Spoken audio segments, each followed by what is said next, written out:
ये कहानी समर्पित है उन सभी गाइड और पोर्टर्स के लिए जो हर वर्ष सैकड़ों पर्वतारोहियों को हिमालय की सुंदरता से परिचय करवाते हैं।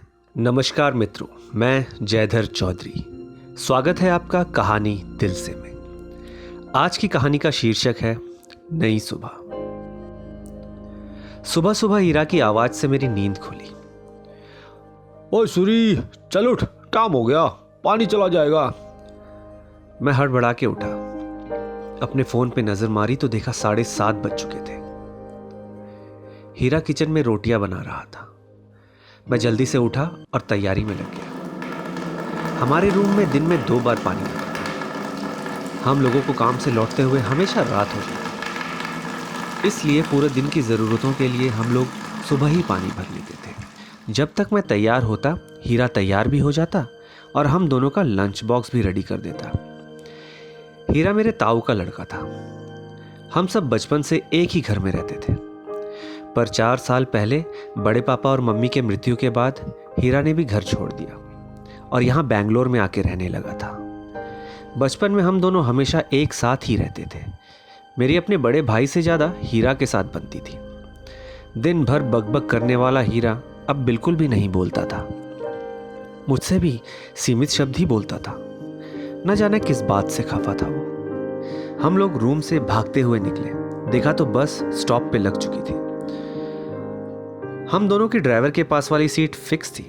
मुझे याद है जिस दिन मैं पहली बार काम पे जा रहा था, मैं इसी सीट पर बैठा हुआ था और हर 2 मिनट में ड्राइवर से पूछता, अन्ना मयूर होटल आ गया क्या? अन्ना अन्ना। वो हर बार मुस्कुरा के इंग्लिश में जवाब देता, ना will let you know brother. पिछले 2 साल से मैं यहाँ बैंगलोर में मयूर होटल में काम कर रहा था। मुझे हीरा यहाँ लेकर आया था। वो 4 साल से यहाँ काम कर रहा था। उसके रेफरेंस से ही मुझे यहाँ रूम सर्विस की नौकरी मिल गई थी। पिछले कुछ दिनों से मुझे घर की बहुत याद आ रही थी। ऊपर से कल रात को भैया का फोन आया था। उसकी शादी तय हो गई है। सब चाह रहे थे कि मैं घर लौट आऊं। मेरा गांव उत्तराखंड के एक छोटे से गांव वान में है। हमारा छोटा सा गांव है जिसके अधिकांश लोग या तो फौज में हैं या खेती बाड़ी करते हैं। उसके अलावा गर्मियों में पर्वतारोहियों के लिए पोर्टर का काम करके भी थोड़ी बहुत कमाई हो जाती है। मैं अभी यहाँ बैंगलोर आने से पहले पोर्टर का ही काम करता था। पढ़ाई में कभी मेरा सिक्का चला ही नहीं। सभी दोस्त स्कूल जाते और मैं जंगल में घूमने निकल जाता। होश संभालते ही मेरे भैया के साथ मैं भी पोर्टर के काम में लग गया था। मुझे इन पहाड़ों की गोद में सुकून मिलता था। एक अजीब सी खुशी होती जिसे मैं बयां नहीं कर सकता। खेती बाड़ी में मेरा मन नहीं लगता था, पर कुछ वर्ष पूर्व महामारी के कारण पर्वतारोहियों का आना जैसे पूरी तरह बंद हो चुका था। जो किने चुने ग्रुप आते वो बड़ी बड़ी एजेंसीज के साथ पहले से ही बुक हुए रहते। पोर्टर का काम कुछ खास नहीं चल रहा था, इसलिए हीरा के कहने पे मैं यहाँ बैंगलोर आ गया। सब कुछ ठीक चल रहा था, पर पता नहीं कुछ दिनों से घर की बहुत याद आ रही थी। कुछ अधूरा सा लगने लगा है। मैंने हीरा को भैया की शादी की बात बताई। वो बड़ा खुश हुआ। बोला, तब तो आज मैनेजर से छुट्टी की बात करनी पड़ेगी। इसी डिस्कशन में थे कि हमारा होटल आ गया था। हम दोनों मैनेजर के पास गए और छुट्टी की बात की, पर मैनेजर ने छुट्टी देने से इनकार कर दिया था। गलती मैनेजर की भी नहीं थी। मैं महीने में 5-6 दिन तो ऐसे ही छुट्टी ले लेता था।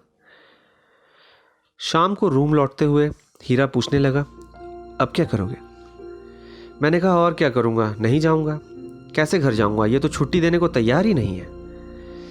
देर रात तक मुझे नींद नहीं आई। मैं डिसाइड नहीं कर पा रहा था मैं घर जाऊं या नहीं जाऊं। कब मेरी आंख लग गई मुझे पता भी नहीं चला। सुबह उठा तो देखा मेरे सिरहाने टिकट रखा हुआ था। शाम की ट्रेन थी। मैं टिकट लेकर हीरा के पास पहुंचा। वो रोटियां बना रहा था। इससे पहले कि मैं कुछ बोलता, हीरा बोल उठा, रोटियां बना दी है, तुम खुद के लिए सब्जी बना लेना, मैं मैनेजर को संभाल लूंगा। शादी होते ही लौट आना, दोनों एक साथ छुट्टी देने से रावो खड़ूस। मैं चुपचाप वहीं खड़ा रहा। आंख नम हो चुकी थी मेरी। हीरा मेरा सगा भाई नहीं था, पर सगे भाई से कम भी नहीं था। वो बिना बोले सब समझ जाता था। हीरा काम पे निकल गया और मैं अपनी पैकिंग में लग गया। 2 दिन ट्रेन का सफ़र और एक पूरा दिन बस का सफ़र करके मैं अपने गांव पहुंचा। रात के 10 बज चुके थे और हल्की हल्की बारिश हो रही थी। मैं घर पहुंचा तो पूरा घर शोर-ओ-गुल से भर गया। सभी लोग बहुत खुश हुए। माँ मुझसे लिपट कर रोने लगी। अब नहीं जाने दूंगी तुझे, देख कितना पतला हो गया है। कुछ कमी है क्या घर में तुझे, जो अनजान शहर में ठोकरें खाता फिर रहा है? मैं माँ के सवाल का जवाब नहीं दे पाया। आखिर ठीक ही तो कह रही थी वो। ऐसा क्या है वहाँ जो यहाँ नहीं है? हाँ, यहाँ बहुत कुछ ऐसा जरूर है जो कि वहाँ नहीं था। मेरा बचपन, ये जंगल, ये पहाड़, सब दोस्त, माँ, बाबा, भैया, लाटू देवता का मंदिर। जल्दी ही मेरी आंख लग गई। सुबह उठा तो देखा पूरे घर में, पूरे गांव में त्योहार का माहौल है। चारों तरफ गाने बज रहे थे, सभी लोग नए कपड़ों में, बच्चे इधर उधर दौड़ रहे थे। माँ की आवाज आई, सूर्य जल्दी तैयार हो जा, मंदिर नहीं जाएगा? आज लाटू देवता का कपाट खुलेगा। बहुत अच्छे मौके पे तू घर आया है। तेरे आने से देख पूरा गांव उत्सव में डूब गया है। त्योहार के खत्म होते ही हम सब शादी की तैयारियों में जुट गए। सभी मेहमान आने शुरू हो गए थे, पर मुझे हीरा की कमी खल रही थी। खाना खाने के बाद मैं दोपहर की धूप सेकने मंदिर की तरफ चला गया और एक पेड़ से टेक लगाए बैठ गया। मैं अपने ख्यालों में ही खोया हुआ था कि एक परिचित आवाज से मेरा ध्यान भंग हुआ। ओ सूरी चल, उठ, पानी चला जाएगा। मैंने घूमकर देखा तो हीरा मेरे सामने खड़ा था, मुस्कुराता हुआ। मुझे खुद पे विश्वास नहीं हुआ। मैंने कहा, हीरा तुम? हीरा अब भी खड़ा मुस्कुरा रहा था। मैं उछल कर उठ खड़ा हुआ, हीरा से जा चिपका। तुम्हें छुट्टी मिल गई? अच्छा हुआ तुम आ गए। पता है सब लोग तुम्हें बहुत याद कर रहे थे। शादी तक रुकने वाले हो ना? कितने दिनों की छुट्टी मिली है? हीरा मुस्कुराता रहा। उसने मुस्कुराकर कहा, नहीं सूरी, अब हमेशा की छुट्टी लेकर आ गया हूँ। अब यहीं कुछ कर लेंगे। ये पहाड़ी अपना घर है रे। और शहरों की भीड़ में दम घुटने लगा था। जब वो शहर वाले हमारे पहाड़ों की एजेंसी खोल सकते हैं तो हम खुद क्यों नहीं?